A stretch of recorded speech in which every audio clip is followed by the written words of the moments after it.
فکر وکړئ په یو رستورانت کې په جرمني ژبه غواړئ یو ډونر فرمایش ورکړئ. څنګه خپله غوښتنه په ډېر درناوي سره ویلی سئ. په دې ویډیو کې مې 15 دانې جملې تیارې کړي دي چې کم درناوي نه په ترتیب سره ډېر په درنښت باندې دغه غوښتنه څنګه بیانولی سئ راسره زده یې کوئ.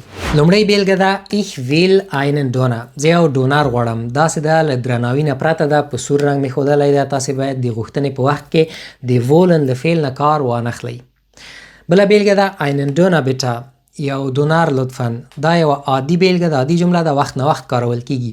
خو که غواړئ تر دې هم په درنښت سره خپله غوښتنه ووایئ، بیا د فعل د کنیوکتیو 2 حالت نه کار اخلئ. د دې په اړه مې تازه په یوټیوب باندې درس جوړ کړی دی، لینک یې زما په بایو باندې موندلی سئ. Ich hätte gern einen Döner. که تر دې هم ډېر درناوی غواړئ وکئ ich würde gern einen Döner bestellen bitte. او که تر دې هم غواړئ په درنښت خپله غوښتنه ووایئ wäre es möglich einen Döner zu bekommen bitte. د غوښتنې لپاره نورې ډېرې لارې هم شته. که تاسو ته معلوم وي تاسې په کمنټ کې راته ولیکئ، نور به هم ترېنه یو څه زده کړي.